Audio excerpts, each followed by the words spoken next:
పని పాట లేనోడు పిలిచి తల కొరికిండన్నట్టు ఎల్లి మళ్ళీ కలిసినట్టు కలిసి ఇద్దరాక మాడ కూర్చొని ఇక అన్నకెవరికో ఫోన్ చేసి పొంకనాలు కొడుతున్నాడు. ఏంది కావచ్చు? నేనారా ఈ పని దొంగదాన్ని తీసుకొని హైదరాబాద్ పట్టణానికి వచ్చిండ్రా ఏదన్నా పైన పాడో చేసుకుందామని. ఇక ఏం పని ఉన్నది రా, ఏదన్నా తట్ట పైన లేకుంటే ఏదన్నా ఆఫీస్ ముంగటగా సిపాయి పనో చేసుకుందామని వచ్చినా. మరి ఇక ఏమున్నది ఊళ్ళో, ఏమన్నా పని ఉన్నదా పాడున్నదా? వ్యవసాయం చేస్తే ఏం మిగులుతుందిరా. అందుకే తట్టముట్ట చదువుకొని ఇక ఈ పట్టణానికి వచ్చిన. ఓ ముసలాడా, పట్టణానికి వస్తున్నామన్న ముచ్చట కనీసం నాకు ఫోన్ చేసి చెప్పలేదేమే? హైదరాబాద్కి వచ్చిన వాళ్ళు నా రూమ్ కాడికి రాకుండా గడ పార్క్ లో కూర్చొని ఏతులు కొడతానులేండి. ఓ శకుంతల, నువ్వన్నా ఫోన్ చేసి చెప్పవానే?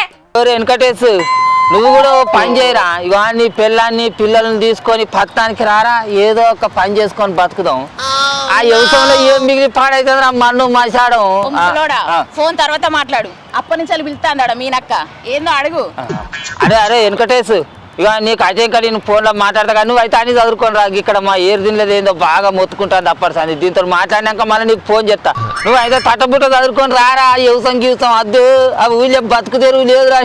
నువ్వు రా జల్లిరా, నేను రానే వచ్చింది. ఏందా ఏమో బాగా మొత్తుకుంటాను, కుక్క కదా మురిగినట్టు మొరుగుతాను. చెప్పు. ఏందా హైదరాబాద్కి వచ్చిన వాళ్ళు ఆఫీస్ కి రాకుండా గాడ కూర్చొని ఏం చేస్తాను చెప్పు. చెప్పేదే ఉన్నదే. వ్యవసాయం అంటే పండుగ అనేది ఒక్కనాటి ముచ్చట, వ్యవసాయం అంటే దండుగ అనేది ఇప్పటి ముచ్చట. అందుకే ఆ వ్యవసాయం నమ్ముకొని బతికితే ఏం లేదు అనుకొని అన్ని చదువుకొని ఈ పని దొంగ దాన్ని తీసుకొని వచ్చిన పట్టణానికి. ఏం చేయ